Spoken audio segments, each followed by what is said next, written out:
Halo teman-teman, balik lagi di serial Bayinan Zamanain bersama gue, Rafli Rahja. Kalian pernah ngebayang gak sih, gimana sih rasanya kalau kita hidup di masa kejayaan umat Islam? Masa dimana umat Islam mencapai puncak peradabannya. Masa dimana dunia memandang umat Islam gak cuma soal ibadah, tapi juga ilmu pengetahuan. Pada saat itu, di saat yang lain masih tertinggal, para ilmuwan muslim sudah banyak melahirkan banyak karya di berbagai bidang. Dari sastra, filsafat, sains, ekonomi, sampai ke astronomi. Saat itu umat Islam bagaikan cahaya di tengah gelapnya zaman. Tapi, kalau kita perhatikan pada kondisi umat Islam hari ini, apakah hari ini umat Islam kondisinya masih seperti dahulu? Apakah umat Islam masih menjadi pusat peradaban? Atau kondisi hari ini justru sebaliknya, malah mencerminkan kegagalan dan juga kemunduran. Jadi, yuk kita bahas apa yang sebenarnya terjadi terhadap peradaban Islam yang mengalami kemunduran.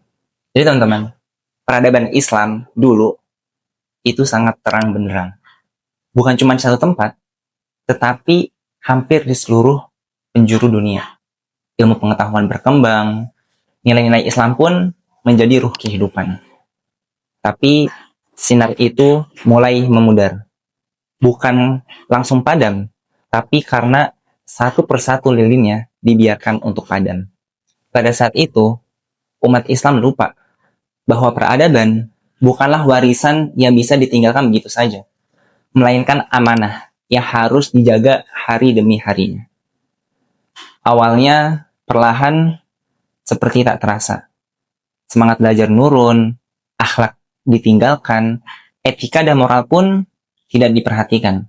Sampai akhirnya umat Islam kehilangan arah. Jadi peradaban itu ibarat kapal besar teman-teman, yang dulunya megah dan kuat, tapi hari ini terombang-ambing karena kehilangan arah. Dan yang lebih sedihnya lagi, banyak orang yang gak sadar kalau kapal itu sedang bocor dan juga terus tenggelam. Ada beberapa alasan teman-teman kenapa peradaban Islam ini mengalami kemunduran. Dan ternyata faktor yang melatar belakangi kemunduran peradaban Islam justru lebih banyak berasal dari umat Islam itu sendiri. Beberapa di antaranya adalah yang pertama, ilmu mulai ditinggalkan. Ya, jadi dulu umat Islam tuh cinta banget sama ilmu pengetahuan, senang belajar, senang menuntut ilmu, dan mereka belajar nggak sekedar untuk mendapatkan nilai, tapi juga untuk lebih memahami dunia, lebih memahami dirinya sendiri, dan tentu untuk lebih mendekatkan dirinya kepada Allah Subhanahu wa Ta'ala. Tapi perlahan cinta itu mulai memudar, mulai malas belajar, buku-buku ditinggalkan, dan akhirnya apa? Akhirnya ilmunya pun nggak berkembang, padahal dunia terus berjalan.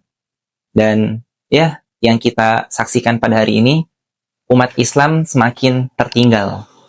Bukan karena bodoh, tapi karena malas belajar. Kemudian faktor yang kedua adalah perpecahan di antara umat.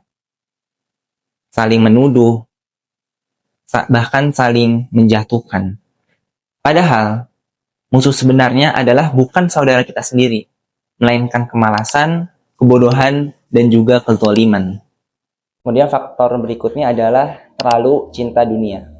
Ya, jadi ada satu penyakit teman-teman yang banyak menjangkit umat Islam dari dulu sampai hari ini, yaitu wahan, cinta dunia dan takut kematian. Harta, jabatan, kekuasaan dijadikan tujuan utama.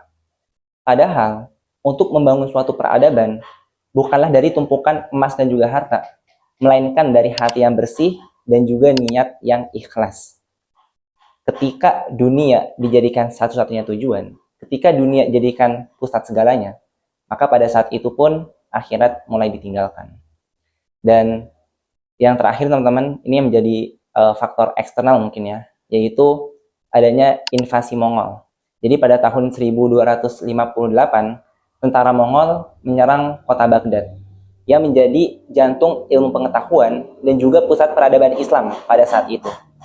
Baitul Hikmah yang menjadi pusat ilmu pengetahuan terbesar di dunia saat itu dihancurkan oleh tentara Mongol. Nggak hanya itu, buku-buku yang ada di dalamnya pun dibuang dan juga dilempar ke sungai.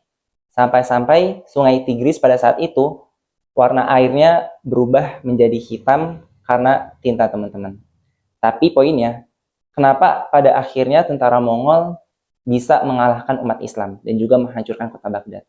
Ya karena umat Islam saat itu kondisinya sedang lemah, sedang terpecah belah, sedang tidak bersatu. Kalau saja saat itu kondisi umat Islam sedang kuat, terkhususnya dalam hal keimanan, maka bisa jadi ceritanya berubah. Nah, coba sekarang kita sedikit renungi, kalau boleh jujur, hal-hal yang membuat peradaban Islam mundur, sebagian besar masih ada sampai hari ini, teman-teman. Kita lupa pentingnya ilmu pengetahuan, kemudian kita juga masih mudah bertengkar. Bisa kita saksikan di sosial media, misalkan, betapa banyaknya konflik dan juga perpecahan yang terjadi di antara kaum muslimin. Padahal kita sama-sama muslim, tapi kita malah lebih mudah menuduh dan juga menghakimi, bukan saling memahami. Dan yang sering terjadi juga dan banyak terjadi di antara kaum muslimin adalah terlalu sibuk mengejar dunia tanpa muhasabah diri. Apa hakikatnya kita diciptakan dan juga hidup di dunia ini? Padahal teman-teman, peradaban itu gak hanya dibuat oleh orang-orang besar, gak hanya dibangun oleh ustadz, ulama, kiai, pemimpin, presiden, tapi dibangun oleh kita semua, termasuk kamu. Kita semua adalah bagian kecil dari peradaban yang besar. Apa yang kamu pikirkan, apa yang kamu baca, apa yang kamu tulis, dan apa yang kamu share ke orang lain, itu bisa menjadi fondasi suatu peradaban. Dan insya Allah, peradaban Islam akan maju apabila umatnya bersatu. Dan itu semua dimulai dari kamu. Dimulai dari kita, dimulai hari ini, dan juga detik ini. Dan ya, coba kita renungi lagi. Kita ini sedang membangun peradaban, atau malah sedang tinggal di dalam reruntuhannya. Saat ini kita sedang sibuk membangun atau malah menjatuhkannya. Kalau generasi hari ini diam, maka sejarah esok akan tetap kelam. Tetapi apabila kita mulai melangkah meskipun perlahan, maka insya Allah cahaya tersebut akan kembali menyala. Dan yang terakhir, perlu diingat teman-teman, bahwasanya peradaban Islam itu bukan hanya dongeng, bukan hanya cerita masa lalu belaka, tapi ia pernah hidup, pernah ada, dan insya Allah bisa kembali berjaya. Dan itu semua dimulai dari kita.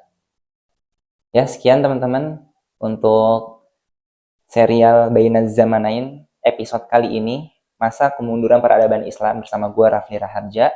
Semoga kita semua bisa menjadi generasi yang kembali membangun peradaban. Sampai jumpa di episode-episode berikutnya. Sampai jumpa. Ilal liqa.